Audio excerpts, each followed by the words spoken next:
Galaxy. This is Scientifically Speaking, a weekly half-hour program devoted to elegant curiosities. And I am one of your hosts, Sarah Chang, and joining me, as always, is Bernie Ryan, DJ Star Watcher. How are you, Bernie? Yes, hi, Sarah. Very good, thank you. Bernie's our professor of the astronomy lab here at USM and a local protector of the night skies. Reach out to us at WMPG Scientifically Speaking at gmail.com or on Instagram at WMPG Science. And you can head over to WMPG.org to find the last 5 weeks of archives of all of your favorite shows, including this one. Bernie, could you let our listeners know what is up in the night sky for this coming week? Yes, certainly. So this is Friday, April 19th. We have a waxing gibbous moon. We had the first quarter moon on the 15th. And, of course, that's the week after the big eclipse on April 8th. It was kind of neat. I got to see the very thin crescent the very day after the eclipse. And Jupiter was in that position that I saw when we could see all the planets in the daytime and that kind of thing. So it was pretty neat. So we keep following the phases of the moon a little bit closer after that. So, of course, the full moon will be April 23rd, so the day after Earth Day. And that full moon in April is called the grass egg or the pink moon. I'm not sure where they got the color pink from. And then, so basically the days, of course, keep getting longer. So sunrise now before 6, 5:51 in the morning, and doesn't set till 7:29. So we're 13 and a half hours long. We're just about exactly, the 19th. So exactly 1 month into spring. So 1/3 of the way there. We do have a good meteor shower this week. Unfortunately, it'll be close to full moon. That's called the Lyrids. And they come from the constellation Lyra, which is basically part of the summer triangle. That's April 22nd. That's always Earth Day. So you got your first good meteor shower of the year is always on Earth Day. So that's kind of neat, April 22nd. So unfortunately, that one won't be too great. However, there's a good one in May, and of course, we'll talk more about it. So the one in May is called the Eta Aquarid, so that comes from Aquarius. And that's one of 2 meteor showers related to Halley's Comet. The way we cross its orbit twice, we get the October 21st Orionids and the May 4th Eta Aquarids out of it. In this case, that will be closer to new moon, and there will be a very, there's a stream of the comet that we're going to be passing through that could lead for a really good Aquarid meteor shower next May 4th. It's actually, it was left there by a pass of Halley's Comet 3,000 years ago that we're going to be passing through. So we could get like 50 to 100 meteors instead of the usual like 10 or 20 or something out of that. So that's for next month. All right, so we got that. So Jupiter's still up. It's in Aries. It's getting lower, of course. It's setting by probably around 8:30 or 9 now. The comet's near it. I didn't look for it at nighttime. I was a little disappointed not seeing it in the daytime with the sun being covered, but it was just really bright where I was, even with that. So the comet is now to the left of Jupiter, but setting right at pretty much after sunset. And then we get the morning planets. Saturn and Mars are close together, and then Venus comes up earlier in the morning. So those are your morning planets. So that's pretty much it for this week. First meteor shower, but also full moon coming up. That's awesome. Yeah. Actually, as you were talking, it kind of reminded me of one of the questions from the road. Yeah. Which was they were surprised that it didn't get as dark as they were expecting. Yeah, me too. Yeah. You were expecting it to be dark? Well, yeah, because my first one was really dark. Mm-hmm. So you have something to go by, and then, of course, everyone's new and different and unique. Yeah. But I think because of the height and all the snow reflecting everything, but I thought it would get darker. Yeah. So it's different depending on how close the moon is to us and the angle of the shadow and everything. Yeah. Lots of different factors. Other parts in the country may have gotten dark. I was watching a lot of videos, and some of it, because it also had some clouds, it was darker. Mm-hmm. But I think it got darker in other places. Yep. Yeah. Awesome. Thanks, Bernie. Sure. And if you can take notes fast enough, you can also check out the monthly What's Up column in the Portland Press Herald. And I just wanted to give a brief shout out because Bernie, you had a lab this week. Mm-hmm. Maybe we'll keep this music on just for a little bit. Okay. And you invited me to come and Yes. participate, and the wonderful librarians and maparians. What I don't know. Do they have a special name? I don't know. Cartographers. They're Yeah, not cartographers, yeah. but they don't make maps. Yeah, no, they don't make them maps. But So, they anyways, specialize. Yeah. They had brought out a bunch of really cool artifacts and maps and fun. Like they had what were those called? Eclipsoscopes. Oh well, yeah, well, something like old that. eclipse glasses. Yeah. Basically. Which Yeah. you could still see, like... Yeah, they weren't very dark. There was an eclipse in 1932 that went over southern Maine. So Yep. anyone that didn't go up north could have actually seen it from here, but that was like 100 years ago. Yeah. But I just wanted to shout out that the Osher Map Library has all these really neat resources Yeah. of prints, of globes, of maps, of teaching materials, Pictures, paintings. games, Yeah. just so many things. And there were a lot that highlighted eclipses at different periods of time. So it was really interesting to see how those events were advertised at that time, especially. I know Yeah. we briefly talked about like when Hallie had done kind of maybe one of the first citizen science requests for eclipse predictions. And I don't think it was not that long after that it started being popularly published in Western Europe, at least, in publications that these celestial phenomena were coming up. So anyways, I thought that was really cool. Thanks for inviting me. Oh, sure. And I think the students really enjoyed it as well. Yeah, definitely. Yeah, I only started that lab last semester, and I'm going to do it again next semester. Yeah. And we had Louis Miller on last night, and he's been on the show, and he's willing to come on again, along with Libby Bishop and some of the other people that helped us do that. Yeah, yeah, and I was happy to hear that some of your students did make their way up to most of them did totality. actually. Yeah, that's great. Yeah. All right. Well, again, if you couldn't take notes fast enough on Bernie's Night Sky Watch forecast, you can always check out the monthly Westwood column in the Portland Press Herald. Welcome to another episode of Scientifically Speaking.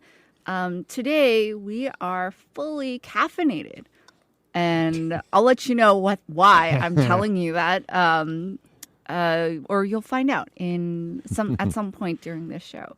But Bernie, have you ever thought about, when was it what mission was it where they looked back at the Earth and they were like, look at the little blue star? Oh, yeah. They only did like that 3 times. Carl Sagan did it first, and Carolyn Porco, who ran the Cassini mission from Saturn, she took another view of that. And that's the more meaningful, I think, than all the stuff we learned at Saturn. And we went to a Titan and the other planets and all that stuff. But looking back at the Earth and even seeing a pixel for Mars, the Moon, Earth, and I think even another planet might have been in it, I think that meant more to humanity in general. Yeah. So that was a great image. Yeah. And obviously with the clouds swirling above it, it looks like a marble, right? So that little blue marble in the sky. The average color of the Earth, Bernie, if we, what do you think the average color of the Earth is, considering that 70% of our the planet is covered in water? Yeah, so some kind of a bluish greenish. Yeah, probably. bluish green. Yeah. If you dug a hole straight through the center of the Earth from about here, a lot of people like to say that you're going to dig a hole to China, but that's actually not true. You're going to end up in the Indian Ocean near Australia. And I think that actually disappoints a lot of people. It's like just west of Australia. That if you dig a hole, you're just going to end up in the middle of the ocean. You're not ending up in any landmass anywhere. And actually, that is the case for a lot of places around the world, where if you try to dig all the way through, you're more likely going to end up in the middle of the ocean. So the average color of the Earth, like you said, is kind of this bluish, green, teal color. Obviously not taking into consideration the clouds or anything. But what about the average color of the universe? And so ponder that for a little bit. I'm not going to give you the answer right now. If you know it, fantastic. You can definitely call in and make sure let us listeners know. keep listening, huh?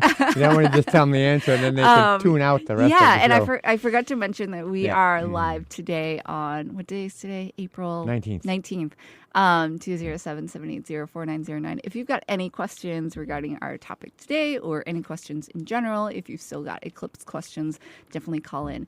But yeah, so the average color of the universe.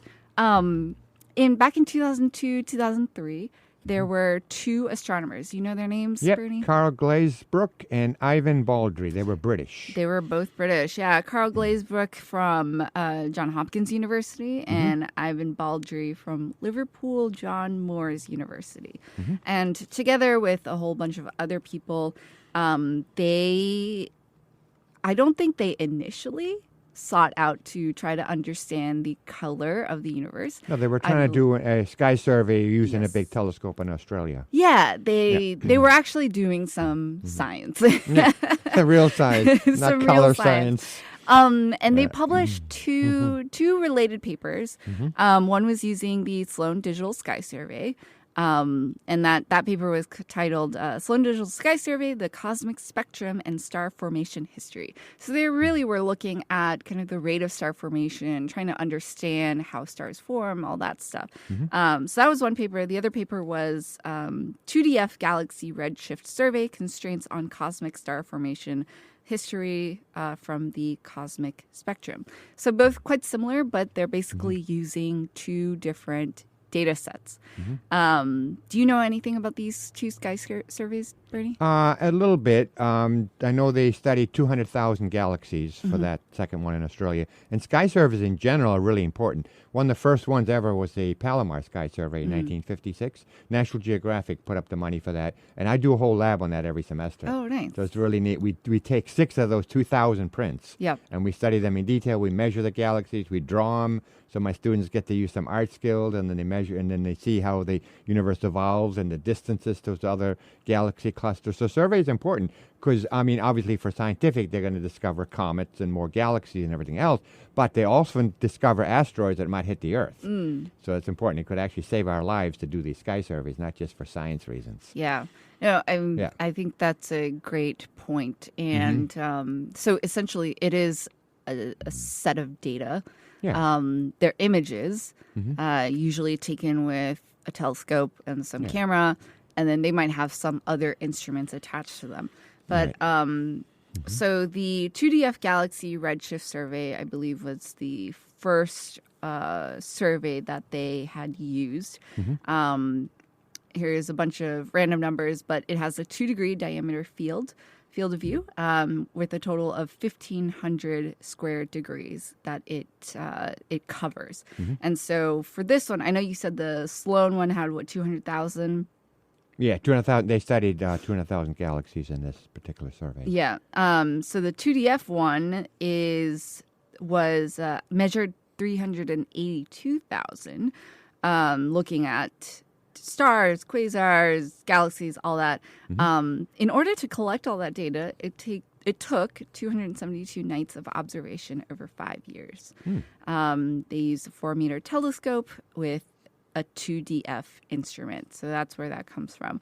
And that survey came out of the Australian Astronomical Observatory.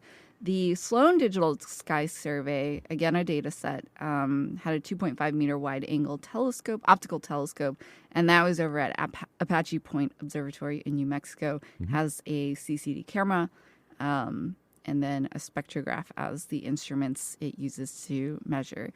And these surveys, it's kind of interesting when you look at the images that they produce, but it's almost like it's not like a round image of like the sky.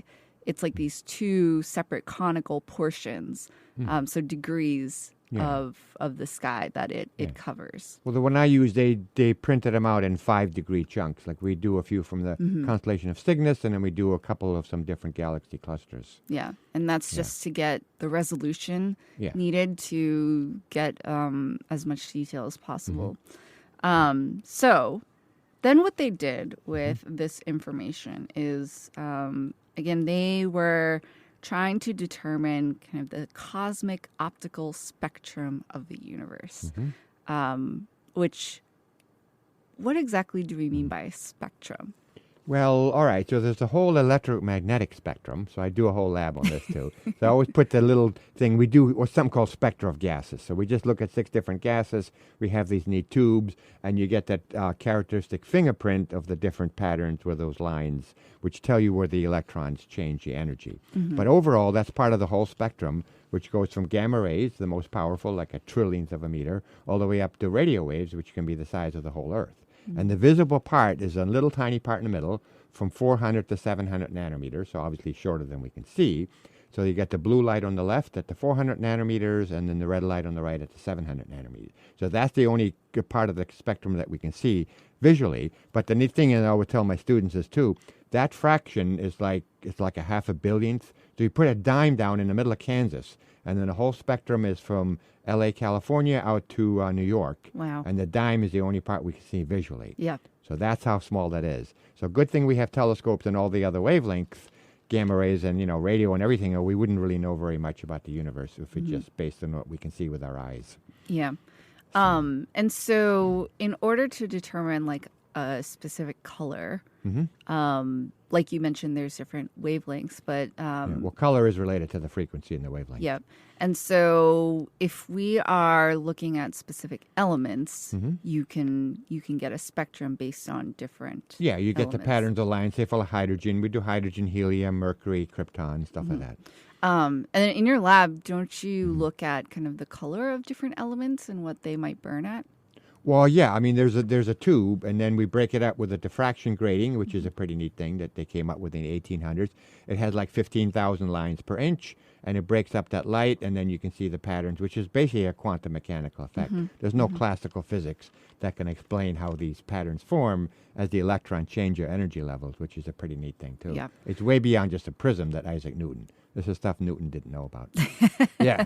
Because you couldn't see them. Well, yeah, and he didn't have the diffraction grating, Right. and then he didn't know anything about quantum mechanics. But Yep. yeah. So what Glazebrook and Baldry did were, from those surveys, they wanted to see if they could kind of volume average, luminosity average, all of those absorption lines of present day galaxies. And so then they fit those cosmic spectrums to models that incorporate some chemical evolution. And again, their initial goal was to understand peak star formation rate, which was obviously much faster earlier in our very long timeline than it is now at the current rate. But they compared these two surveys because I believe one of them, maybe the redshift one, was kind of at a higher redshift survey or a higher redshift versus So further versus out the into other. the universe. Yeah. And so, again, detailed measurements of light from all of these galaxies. They created a cosmic spectrum of all the energies that were visible. And then they thought, well, why don't we average out all these color values? And what came out of those color values were a light greenish turquoise color. Greenish white turquoise. Yeah. And so they were like, oh my God, that's the color of the universe. Yeah. Well, It wasn't quite right. it wasn't quite, you know how sometimes you take a photo with your phone of something and it's like, it's a little bit of a different color than what I see with my naked eye. And so what they thought that their methodology didn't properly white balance the colors. And so their ultimate question for this little side endeavor of theirs was, well, we really want to know what is the color that we can observe with our naked eye. And so they white balanced it for the human eye. What that methodology was, it might have just been a Photoshop thing. I don't know. Well, I don't know how technical the eyes it was. too evolved Yeah. based on the color of the sun and those type of things. Yes, Could be yes. somewhere totally different on another planet or another species and all that. But Yeah. Yeah. And so what came out of that, that color correction was a light white beige Yeah. color. Yep. And which was why I said we're properly caffeinated. The color of the universe is a cosmic latte. Yeah. And they had lots of other terms for this too before they arrived at Well, that they one. they did an informal poll Yeah. of just like readers, and what were some of those other names? Yeah. So astronomer almond, Big Bang beige, skyvery instead of ivory, like just that add the one, I sky, like that one. cosmic khaki, and primordial clam chowder. So there's your clam chowder in the whole universe. Yeah. They also had Unibeige, Cappuccino Cosmico, Yep. and I really liked Primordial Clam Chowder. And I like the clam chowder. Yeah. We're in a big super clam chowder here. And I believe the winner actually was not Cosmic Latte. It was, I think it was Cappuccino. The Cosmico. cappuccino was the winner, yeah. But And this was not even a popular poll. There were probably like 30. No, that wasn't very many entries. First of all, Okay. It was 15 entries, 10 entries. Not many. And then the astronomers at Johns Hopkins University voted on their favorite, and Cappuccino Cosmico won. But then, they were like, even though it won, we're gonna choose a different All one. right, it's just right. Too many syllables. Very scientific Too here. long. Yeah. But anyways, so Cosmic Latte won. And I really like the reason why they ended up choosing this name for this color. Because the center of our galaxy, our own galaxy, is the Milky Way. Oh, Milky, yeah, of course. Yeah. The Milky, yeah. And latte is milk In the in coffee. Italian. Oh, Italian. Okay, Yeah. right, yeah, okay. Well, yeah, it is also the milk in coffee. Yeah, so throw that in there too. And so they and also they were a little biased because I guess astronomers all love coffee. I mean, I don't think that's an astronomer Well, physicist they're up all night, specific so thing. they have to, yeah. Are you a coffee drinker? No, actually, I never got into it. I used to work night shift too in New Orleans for 4 years. Oh, okay. I never and got you into never the did. coffee. No. Well, so I lied. Neither of us are caffeinated right now. But yeah, the color of our universe is cosmic latte. Yeah. And if you average out something like that, you could average out the Earth, too, because I was thinking driving up here, Yep. that is about 55 degrees. Yep. And today's 55 degrees. If you go into caves, that's kind of the average temperature year-round. So it could be nice. In winter, it'll be warmer, and it'll be nice in summer because it'll be a lot cooler. I went to some caves in Texas when I was there last year. And also, I mean, it's kind of always partly cloudy. Like all the storms that go by us, they kind of end up in Newfoundland, something like this. So we got the average Earth thing, and we're doing the average universe thing today. Yeah. What would the average temperature of the universe be? Well, good question. It would be that 3 degrees above absolute zero. That's called the cosmic background radiation. That is about 450 degrees below zero Fahrenheit.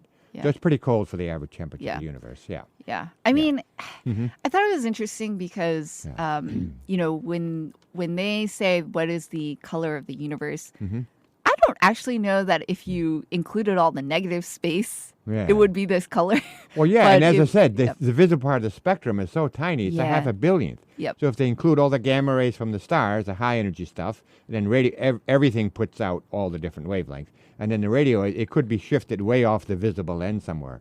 It could be much darker and much colder because, 450 below zero, I mean, that's not your 55 degrees or something.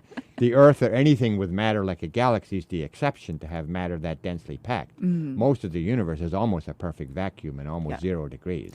So that's a good, I'm sure it'll be shifted way off that spectrum. And the other thing to note too is that this is the color of the universe at this current time of what we can see. Obviously, for faraway objects, that's a very long time ago. And so... Well, earlier it was bluer, it was hotter and Yes. younger, and it's shifting toward red. Yep. Yeah. So eventually we might be like I don't know, cosmic burgundy. Yeah, we might I just don't a know. red, yeah. Well, that's why the Webb telescope is so neat. It can see deeper in because it looks at infrared, which is more of a red shift. And for you graphic designers out there, the color hex code of Cosmic Latte is FFF8E7. So if you've never coded before, you never made a website before.